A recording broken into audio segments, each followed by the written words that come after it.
BJP के पूर्व chairman पुत्र की मौजूदा चेयरमैन को गाली देते ऑडियो हुआ वायरल। डीएम से हुई शिकायत। सोशल मीडिया प्लेटफॉर्म के व्हाट्सएप ग्रुपों पर एक ऑडियो बहुत तेजी के साथ वायरल हो रहा है। आपको बता दें, यह ऑडियो पागपड़ा के बीजेपी पूर्व चेयरमैन के बेटे रिंकू और मौजूदा चेयरमैन याकूब की बताई जा रही है। ऑडियो में पूर्व बीजेपी चेयरमैन के पुत्र रिंकू मौजूदा चेयरमैन को फोन कर जमकर गाली दे रहे हैं और जान से मारने की धमकी दे रहे हैं, जिसको लेकर आज मौजूदा चेयरमैन शिकायत लेकर जिलाधिकारी से मिले। चेयरमैन अध्यक्ष का कहना है कि यह पहले भी मुझसे बदतमीजी कई बार कर चुका है और मुझे अब इसे जान का खतरा है। बीजेपी पार्टी इन जैसे गुंडों को पार्टी से निकाला जाए। मैं चाहती हूँ जो मेरे अब्बू जी के साथ है उसके लिए लीगल एक्शन लिया जाए। ये एक तरीके से ह्यूमन राइट के खिलाफ है। उन्होंने हमारे अब्बू को अब्यूज करा है। मैं चाहती हूँ सेक्शन 499 के तहत उन्हें डिफॉर्मेशन का केस किया जाए और उनके ऊपर अब्यूजिंग का केस लगाया जाए। प्लीज मैं डीएम साहब से गुजारिश करती हूँ कि मेरे अब्बू के लिए लीगल एक्शन ले।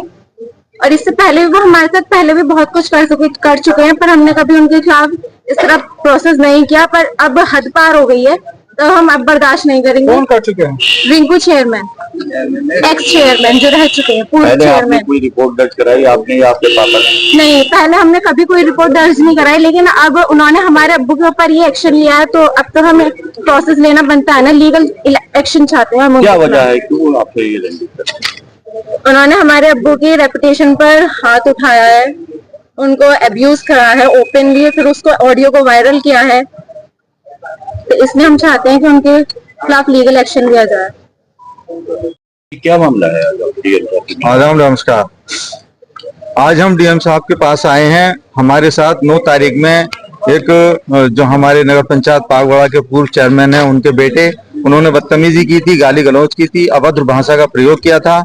उसको रिकॉर्ड कर करके उन्होंने एक वायरल कर दिया, जिससे कि नगर पंचायत पागवाड़ा में आज रोष है और मतलब ये कि लोग परेशान हैं कि इस तरह का व्यवहार नगर पंचायत पागवाड़ा के जो मौजूदा अध्यक्ष हैं, यानी मैं मोहम्मद याकूब, मेरे साथ उन्होंने किया है। तो उससे लोग बहुत नाराज हैं। एक बहुत खराब माहौल है वहां पर और मतलब ये कि वो ये चाहते हैं कि हमसे लड़ाई झगड़ा करें, हम उलझाने की कोशिश करते हैं। जो हमें सरकार से योजनाएं मिलती हैं, हम पूरी ईमानदारी से अपना कार्य कर रहे हैं और उन कार्य करने में उन्हें दिक्कत आती है। उन्हें लगता है कि ये शायद अच्छा काम कर रहे हैं, इसलिए वो हमारे साथ गलत व्यवहार करते हैं और मारने की भी धमकी देते हैं। जो ऑडियो मेरे पास है उसका प्रूफ भी है और इससे एक गलत मैसेज जा रहा है और मेरा परिवार भी इस बात के सदमे में है कि कहीं मेरे साथ कोई हादसा ना हो जाए।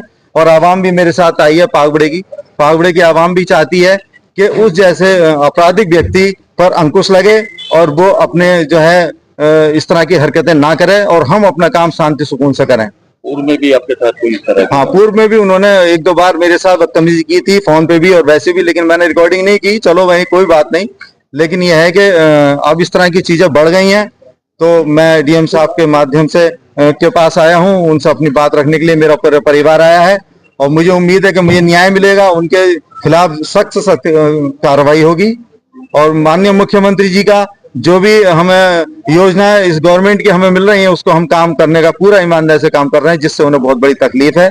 वो अपनी बदमाशी दिखाते हैं, वो चाहते हैं उनके हिसाब से आज भी हम काम करें, तो ये तो मुनासिब नहीं है। हम तो जनता के हिसाब से काम कर रहे हैं, जनता के हित में काम कर रहे हैं। आपने बताया गाली गलौज से संबंधित ऑडियो जो वायरल हुई है उसको लेकर पागवाड़ा की जनता में रोष है। वहां की जनता से आप क्या अपील करना चाहते हैं? मैं पागवाड़ा की जनता से अपील करना चाहूंगा, देखिए, कोई अगर गलत प्रवृत्ति का व्यक्ति है तो वो गलत कर रहा है तो हमें उसके साथ गलत नहीं करना है। हमें अपनी बात प्रशासन में, शासन में रखनी है। वो मैं रखने के लिए आया हूं और मुझे उम्मीद है यहाँ से मुझे न्याय मिलेगा। आप भी भरोसा रखें कि सबको न्याय मिलेगा। जितने मेरे समर्थक हैं, पागवाड़ा की आवाम है, सीधी सादी आवाम है, वो काम चाहती है। मैं काम कर रहा हूँ, साफ सफाई का काम है हमारा, मतलब लड़ाई झगड़े का काम कोई है। चेयरमैन बनता तो किसी पर राज करने के लिए नहीं बनता कोई, वो सफाई के लिए, वो एक खिदमत के लिए बनता। आज हम खिदमत का काम कर रहे हैं, वो उन्हें तकलीफ होती है कि ये खिदमत का काम क्यों कर रहे हैं। रिंकू जी किस पार्टी से हैं? रिंकू जी वो शायद बीजेपी पार्टी से हैं, लेकिन पार्टी का कोई मैटर नहीं है इसमें। पार्टी कोई कह रही है कि आप गलत काम करिए, पार्टी कोई नहीं कहती। पार्टी कहते हैं काम करिए, अच्छा काम करिए, हर पार्टी ये चाहती है। तो ऐसे लोग उस पार्टी में रहने चाहिए? बिल्कुल नहीं रहने चाहिए, लेकिन यह है कि ये पार्टी का काम है, वो देखे कि क्या सही है क्या गलत है, कौन गलत आदमी है कौन सही आदमी है।